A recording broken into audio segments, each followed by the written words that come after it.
Lost income? Someone sending their kid to is that college? what he was talking about? Like, what the fuck are you talking about? Yeah, no dude? idea. He said something about fathers not being able to feed their kids. I was completely lost because I didn't care about what was going on.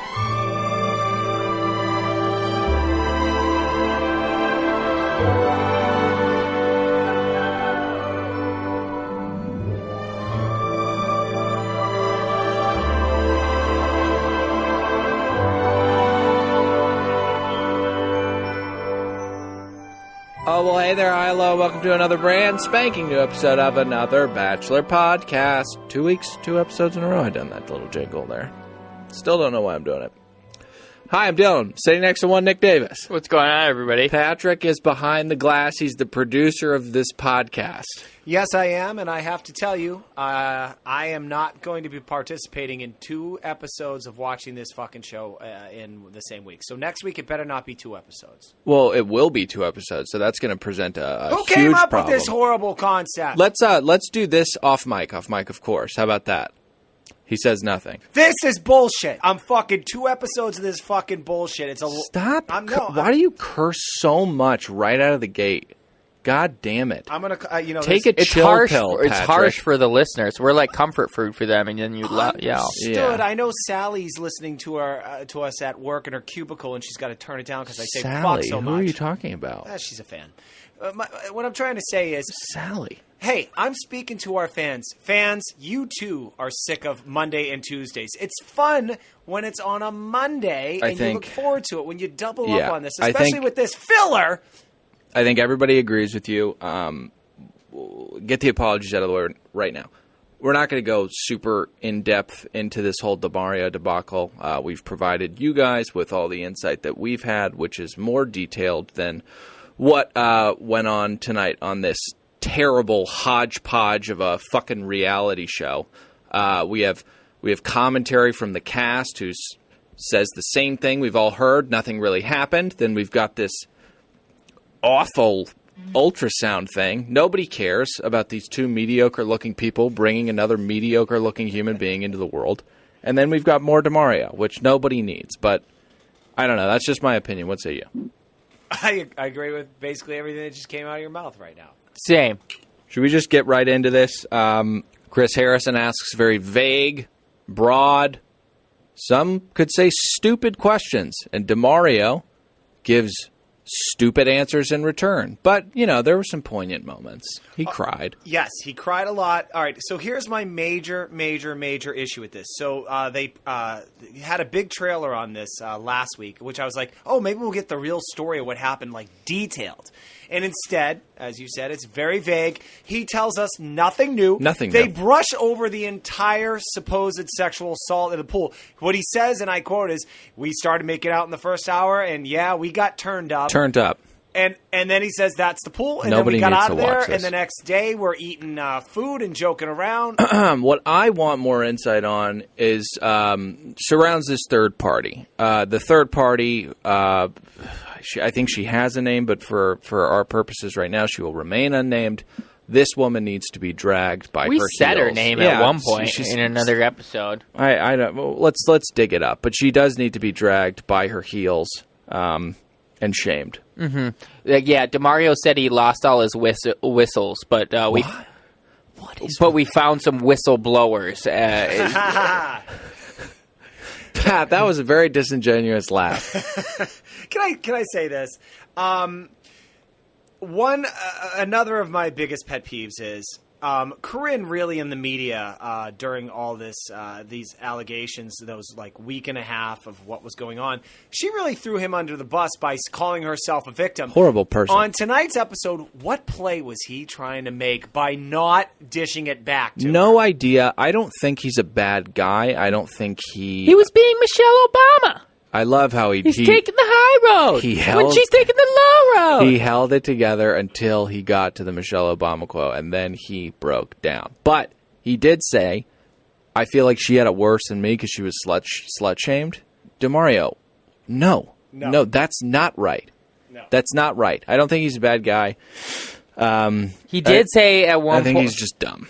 He did say that he knew he left a bad taste in everybody's mouth, and I think he was just trying to get people back because Corinne left a bad taste in his mouth. What kind of taste?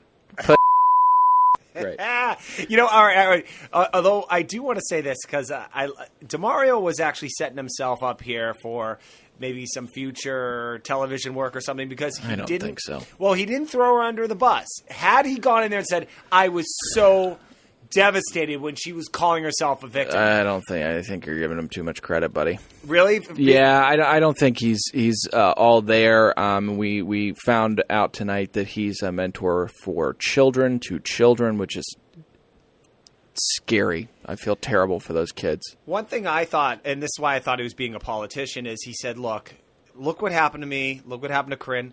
And how about all those jobs that were lost of filming?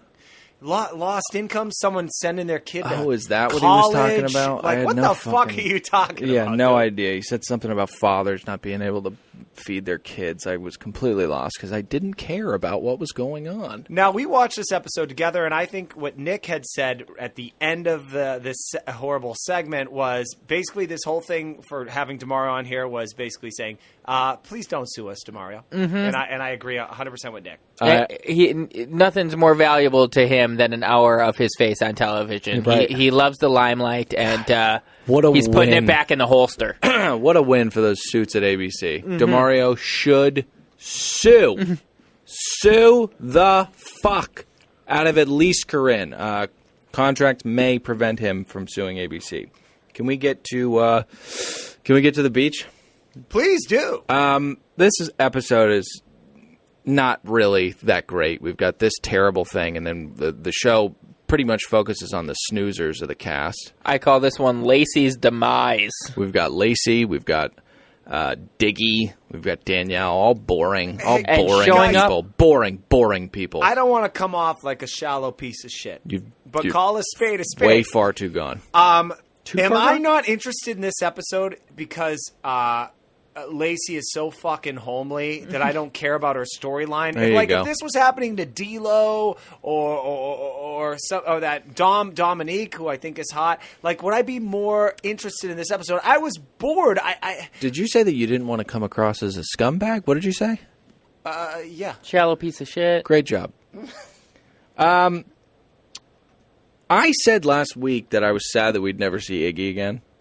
I was wrong. Statement redacted. We saw him again this week. I didn't realize he's in Danielle's portion of the opening. She's reviving his little fat body. That's true. It ripples like the ocean behind him when she's pumping on his chest. Well, the good news is we'll never have to see that scene again. That's true. Christina is left upset. And I hate Dean for that. Because she is such a sweet, sweet person. And Dean is... he's climbing up the ranks to a tier that is reserved for the biggest pieces of shit on this franchise. I really do think that. He's a disgusting individual. I agree. So what's interesting about Christina is that a lot of guys moving in, pretending to be there as a shoulder to cry on, but really trying to be what I call in the world a relief pitcher, which means... In the world of what? Or just in the world? Trying to get pussy. Okay. You warm up. What you do is you befriend a girl under the guise that you're actually just being there to be her friend. Listen. And she's emotionally distraught, which is always her most vulnerable moment, to sleep with a random guy. Listen, this is a tried and true strategy. Mm-hmm. I think I was a little naive because I wrote, I love the guys comforting her. She needs it right now. Oh, boy, are you a fool. I think so. Matt, Cradle's up next to her. He's in love with Jasmine, though. Everybody knows that. Matt's in a weird strategic place right now because he's got it good with Jasmine. He can stick around for a while, but does he try to upgrade? Is he feeling good about himself? Should he go for Christina? Don't do it. Why? Word to the wise, Matt. Don't do it. Stay your lane. Matt tells her that I think he says in an on the what I feel like we call these things the wrong thing.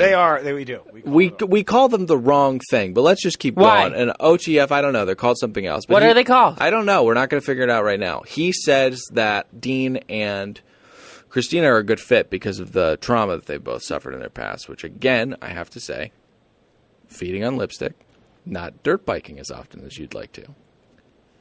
A dead mom as well. But again, I say, it does not compare. She was kicked out of her home for eating when her mother told her not to. So I've said it. I've said it in the past. It's essentially what you said, just summed up the difference between the two. When Dean's father offered him food, he declined. Right. All right. Yeah. Christina, Picky eater. Christina would give her left leg for whatever he had in that bowl. yeah, Now, what Matt does is he says, "Oh, they're a good fit." She's not in there. That's an OTF on the fly when he does that. But he does tell Christina that Dean knows that she's in his back pocket. That's not what he says, but that's how I took it. Which means like he knows she's his backup. She's his little dog following him around. which is horrible. Absolutely horrible. Gross behavior from a man. Be honest. Don't act like a child.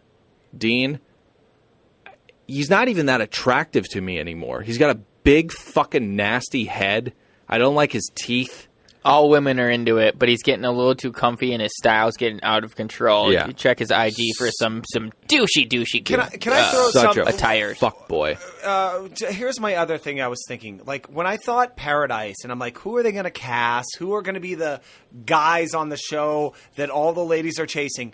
Not in a million fucking years did I think the two guys that all the ladies would be swooning over would be Dean Yeah. and Yep. Adam. This blows is me away. insanity. Blows me away. I totally thought that Dean would be a major, major player. I did not think that Adam would. It is confusing. Very confusing. And he's got, for the people fighting over him, they're like considered. I know you think Raven is ugly, but like she's one of the leaders of the women, and Sarah comes in as the hot commodity, and they're both after Adam. Let's talk about Sarah. She walks in. She says, "I am Paradise." I am Queens Boulevard. Super cute. I mean, Very, very cute. She's the one that gave Corinne the dressing down last season or in Nick's season, unnecessarily so. Woke her up from a nap. Yeah, Sarah, go away. Chris asked her the same question he asked everybody. What are you hoping to get out of I this? can't take the question anymore. It's driving me crazy. All of the girls try to push her towards Benzie, which is, it's not good to do to someone. It's real bad advice telling somebody to go after Ben. This cast is too close. I don't like the way they're coordinating. It's so middle school. Like, Yeah. you two would look good together Yeah. here. You two, and it It's was very, very middle school, high school-y. It was such a defensive move by Raven, and she had all her minions trying to work what she was going for and stay away from Adam. But Sarah stayed strong. She stayed the course, but she did try her hand with Benzie first. I am confused about whether this dog thing is real or not. I don't know if the producers are pushing this on him or if he is voluntarily talking about his dog this much. If it is the latter. I think it definitely, there's much truth said in jest, and I think the producers are making it comedic the way they're cutting to it every single time. But I think the reason they thought of this joke is because he incessantly brought it up. If this is the latter, he is one of the dumbest people to ever grace this stage, which is saying something. I feel like it was fine. He's too close with the dog. It's weirding us all out. You guys want to get to the date? Patrick has something. No, please continue. You want to Date. get to the date? Oh, you bet your fucking ball sack I do. I don't know. Adam says, "I've never been on a date, so this is awesome." Not true. Went on a date with Raven last episode. Very confusing. Don't know why he'd say that. I feel like he's been drinking a lot or something. I'm confused. I felt that. Definitely. I think he was definitely drinking a lot. Take? Do you have a take, Nick? Just possibly that Raven's amnesia. Ooh, you're slipping up too. Jesus. Can I? All right, like a What do you record scratch want? here. Yeah. Record scratch. Note to the audience: most of the time, me and my cohorts here, we can make lemonade out of lemons. This episode was such a steaming pile of shit. Bear with us, everybody. We are struggling. Bear with us. We're struggling. We're gonna come through for you. But we hated this show as much as you did. This episode, we hated this episode as much as you did. But you know what it's time for? Jorge's Torres. What? No. No? Absolutely not. Jesus We're not Christ. on the date? We are struggling. Taylor. Soof. Oh, Woo! Sarah is struggling as well. She's talking about the good qualities of Adam. He seems like a nice guy, but again, why is he blowing the doors off these people? She says that he is so well-spoken. Nope. He's not. He's got no game. Adam has zero game.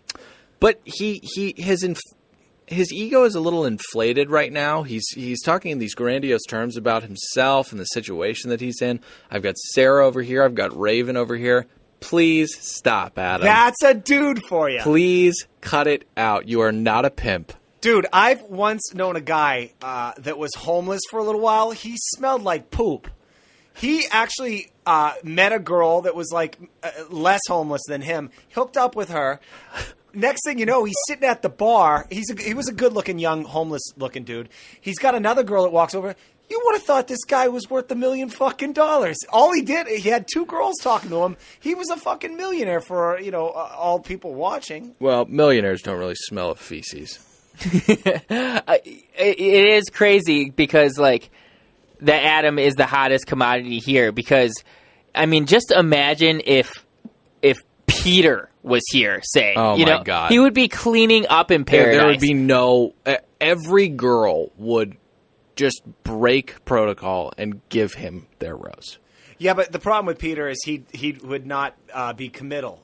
He would not commit at all. He'd be like, I don't know if I can go on a date with you. I don't know if we spend enough time with each other. He would destroy this beach. Peter is what Dean hopes he can one day become. Agreed. We all hate Dean. All right, so can we jump... Yeah, let's move on. Can we jump back to Adam and Sarah on their date? Sure. All right, so Adam and Sarah on their date. By the way, all these dates that they had, boy, how cheap is fucking production? Like, a date is sitting on a couch with 2 margaritas. Right. Hey, you guys, like 20 million people watch the show. Come on, you got a budget. Like, send them on an actual date or something. So, Adam and Sarah chat. Here's what all right, I am a fan of Sarah. I think she's really mousy cute. Like, I don't think she's going to age well. But her face is good. Anyway. Is good. So they are just like everything is easy. They like each other. No, I mean, like you said, she's mousy and doesn't age well. The African pygmy mouse only lives 2 years. Is its average You lifespan. did not do well with that. Only lives 2 years. Okay. So obviously Sarah wants a rose from Adam. Yep. Because the guys have the power this week. Yep. But I think she really is into him. Yeah, of course. And she is like a pushy bitch. I mean, she's like really... I thought you were going to say, to put it bluntly, or something like that before you said that. No blow softening. No. Good Like, night. she's really pushing herself in the relationship agenda on them. Like, you know what she reminds me of? She is the girl that you take home from the bar, and you're all about her that night. Oh, God. But she stays the next morning. Okay, Pat. Like, to the point where you're, like, tired, you had too many drinks, and you had promised her that you would get up and have breakfast with her the next morning, which got her all excited, but now you want nothing to do with that. So then what you do is you tell her, you fake like you just got a phone call. Oh, I got to blow out of here, which means we both got to leave. Then she gets in her car. You get in your car. She leaves. You drive around and do a loop. And you pull right back into your apartment parking spot and walk back into your bedroom and fall asleep. When I'm just, and we're speaking hypothetically, of course. When you said we got to blow out, I got this phone call. What occurs on the phone call? What's the reason you have to blowout. Oh, actually, I've done this. I said my father's in the hospital. Yeah. You go to use your deadbeat dad for a lot. Going to the wells one too many times again. Sagui, you know who else you wouldn't want to spend the morning with? The African pygmy mouse. No, Lacey. Oh, might as well be. She gets a date card, which is good because it was making the producers look kind of mean. She was just sitting there. Her grandpa died. She's kind of the black sheep of the island. Throw her a bone. And they do. As she goes around talking to everybody, she's getting shot down. She's getting shot down by Ben. She's getting shot down by Matt. And Raven is an asshole. She says nobody wants to go on a date with her. That is very mean. It is mean. And Raven, you know what? Just like this process is inflating Dean's ego, and he's going to coast on this for easy half a decade, I think it's going to be the same thing with Raven. Maybe she's got a boutique that'll blow up a little bit in Hoxie, Arkansas, but I want Raven to realize that she is not that attractive. Yeah. She does not have a lot of merit. She's on a fucking reality show, and she does not offer that much to society. I actually really like Raven. Kind of have a crush on her, but I will say, like, yes, Raven, chill your britches a little bit. Chill right? your britches. You're thriving in a group of 15. All right, there are 6 billion people on the planet. 7. 7 now. Yeah, that's a dated number, an anachronistic population. Yeah. I'd also like to add to what Dylan had said in his theory. Women on this franchise don't have the long-lasting benefits that the men do. Well, I didn't say that. Well, yes, you did. You said they live on the fame for past a decade. Right, but I didn't say one gender would have more success with coasting. No, I'm than telling another. you that women have no future after this fucking show ends. 2 seasons later, no one even remembers any of these fools. I remember JoJo Fletcher. She was the Bachelorette. Okay. You know who is even more of a sad excuse for flesh with a brain? Ben, who shoots down Lacey, and I want him to go home so badly. I want that move to be the nail in his coffin, because if he was smart, he would have given her a shot. Would have gotten that rose. But now, I don't think anyone is going to give him a rose, and I hope that's the case, because I want him to go home, and I want to never see him again on television. His stupidity is numbing. He's going to be crying in the as he departs, just like, it's time to see my dog. Yeah. Time So to stupid. go home. It's amazing how dumb that guy is. Lifting rocks, walking all over the place like a fucking... Ugh, God. You know who does play it smart? Diggy! See, I Diggy can't plays say it smart. Icky anymore. I got to go Diggy now. Yeah, well, phonetically, very similar. Now, as you remember, he's an obvious choice. I don't know why she spent the time. Here's a miniature roll call. She went to Benzie. She grabbed Matt, who also turned her down, as you said she had no luck, and then finally had to go to Diggy. Yeah. They were making out like lovers last episode. You know, I think, again, Diggy's playing his cards right. I think he knows that going on a date with Lacey means guaranteed rose, guaranteed extended stay, more drinks made up by Wells. Survival. Yep. Cockroach. They go on a date. I assume this is the first rollout, the first offering from the company Jorge's Torres, which I still am very confused about.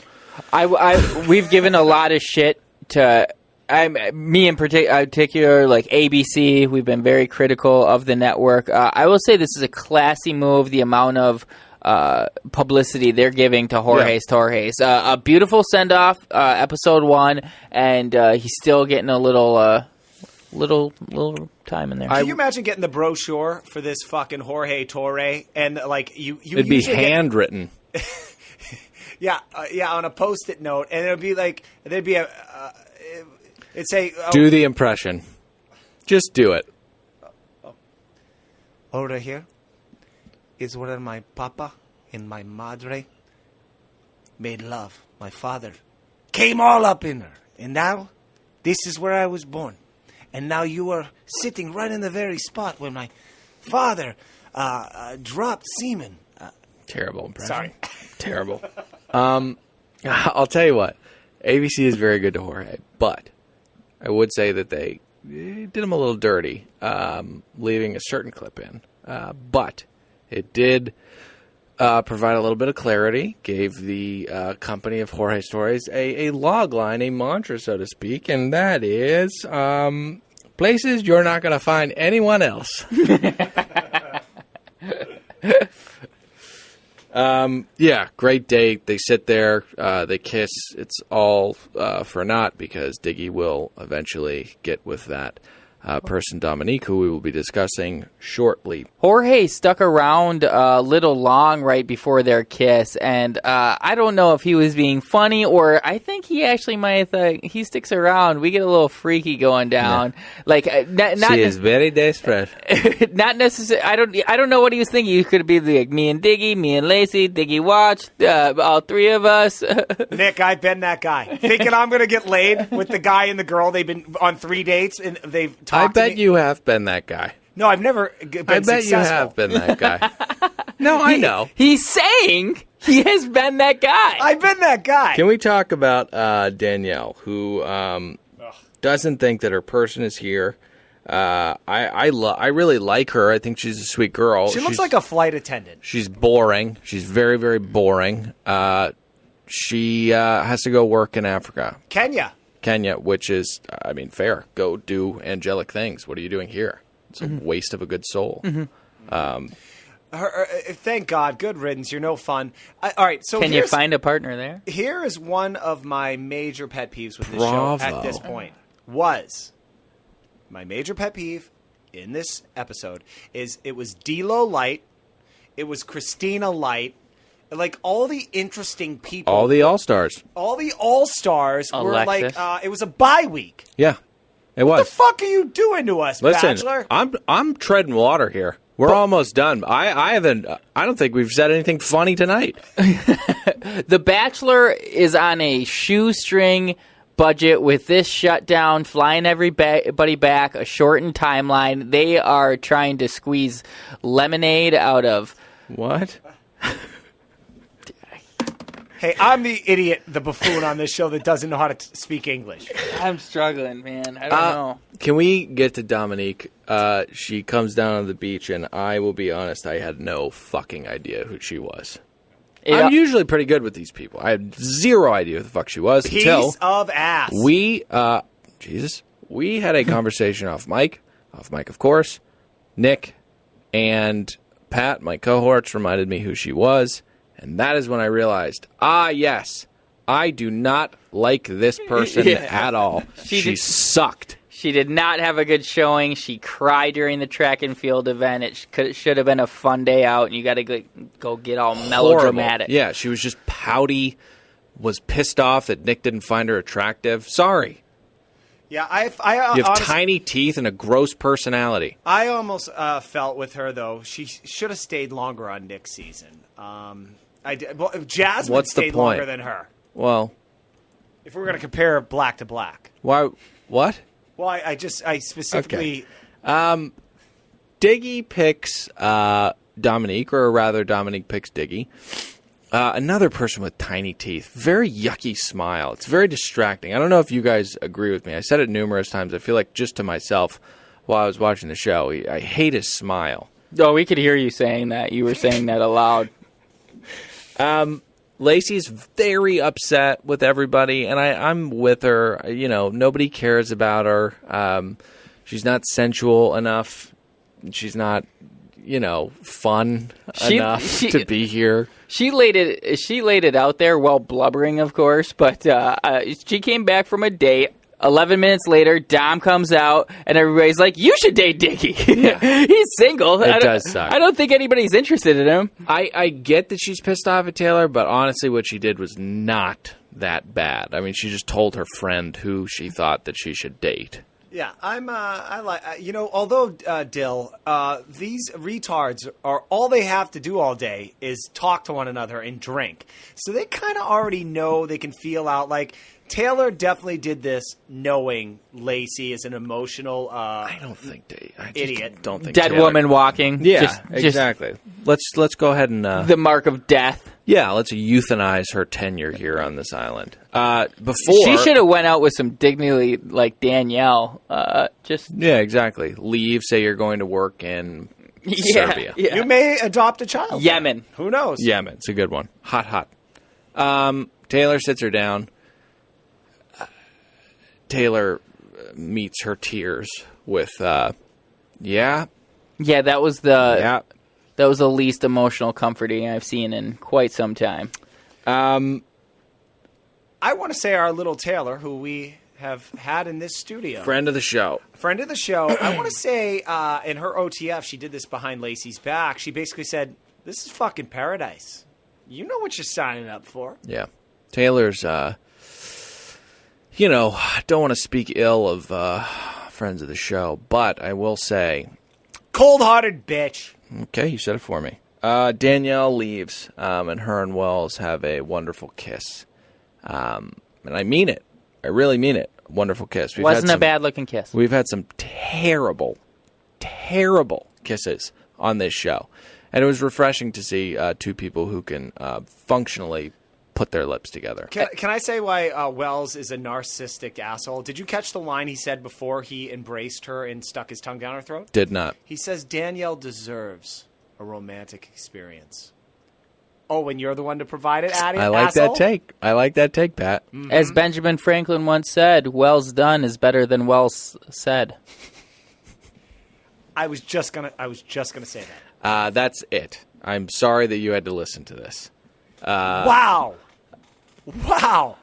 What a piece of shit episode. It was so bad. It was so bad. I don't look forward to Tuesdays. Make it an hour. Cut out this filler. You know what they did tonight that really, really grinded my gears? They said, and now let's see a montage of this show's most successful couples. We did that last week. Why do you need to do that again? Oh, and we really want to fucking stomp on the pile of shit that was this Jesus fucking episode? I'll pile on. Christ. How about them cutting 2 times to the news media, like stock footage? Unbelievable. In Paradise this week, it got closed down. The Yeah. set apparently of a rape Yeah. of a black guy and a white girl. Yeah, exactly. They did Stripped that from the twice. headlines. I am really frustrated with this show, not only because of these lackluster episodes. I don't think that the cast is that strong. I think it's too many unattractive people, too many dumb people, and I don't think that the chemistry is right with this group. But hopefully that turns around. We've got some new meat coming in. We've got some new additions to the group. We've got some more tears, some more fears, some more mics, some more lights.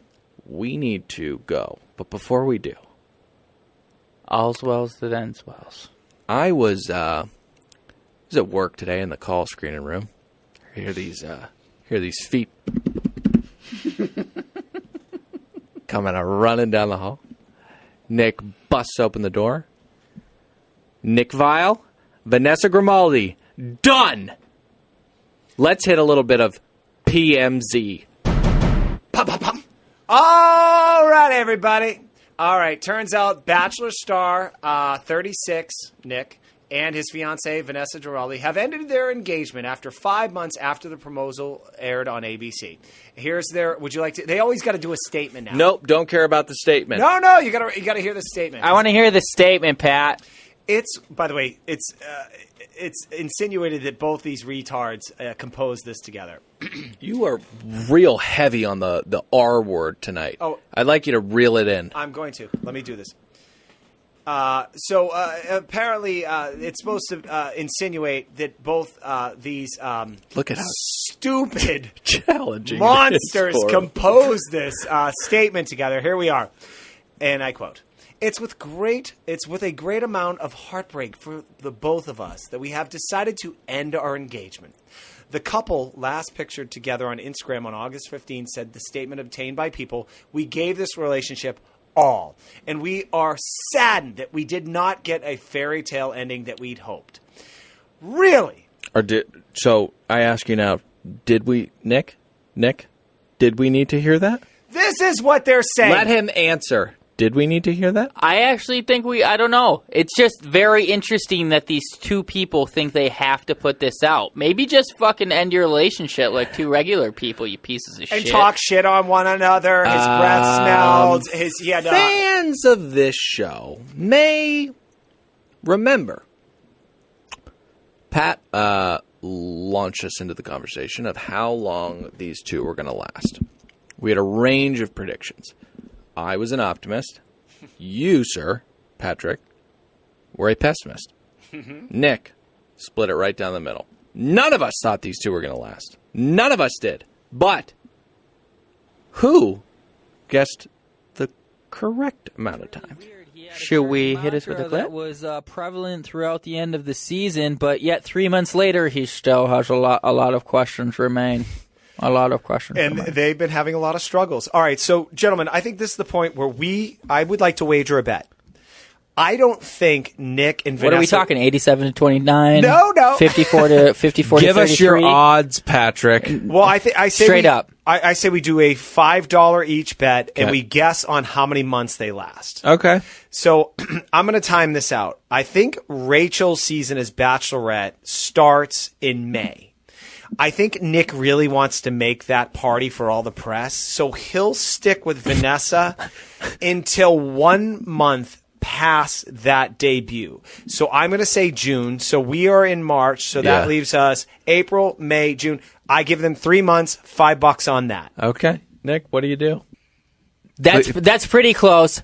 The thing I need to know is when DWTS starts, because I believe he needs Vanessa by his side, cheering him on through his Dancing with the Stars run. Yeah. So until that's over, I'm going to give it a month and a half after the finale. I don't know when that starts. I think you're right at around the same window as Pat is. I'm going to go a little later. I'm going to say we're going to see a public breakup. We're talking news cycles. I'm going to say really early September, right around 9/11 Memorial time. Okay. Bury it. Bury Happy to take that bet at $50, definitely. Bury it in the news cycle. Is that the holidays are going to come around and it's going to ruin them. And I'm going to say at the end. Oh, wow. He's going the longest. At the end of this year, early 2018, we'll see them part ways. You have to pick a month because I don't want any of this Price is Right bullshit where if we go over what Nick and I picked. I'm going to say that I'm going to say that they have a possibility of separating in January of 2018. Oh boy, I'll take that money. You fool! You fool! You were wrong too. What are you talking about, fool? I was 2 months out or a month and a half I was out. like 3 months out. You thought they'd make it to the holidays. You want to know why by the way, how about that bitchy sister of I hers? nailed it. Let's say how much I nailed it. Let's not quarrel between each other, okay? The soothsayer over here, 2 weeks off. he is the one who was closest. Thanks, Dylan. We need to go. I'm Dylan. Very quickly. Yes. I want to plug the Another Bachelor podcast Instagram again. It's really been heating up. We're going to have a picture. Here we go with this. What are we doing over there? We're going to have a picture of the African pygmy mouse posted. So if you want to go check that out, go check out the ABP Instagram at Another Bachelor podcast. Please remember to rate and review. Please also remember that rating and reviewing does not necessarily guarantee you a spot in a jacuzzi with Patrick and a vibrator. My name is Dylan, saying goodbye. Nick, say goodbye. Goodbye. Pat. Goodbye.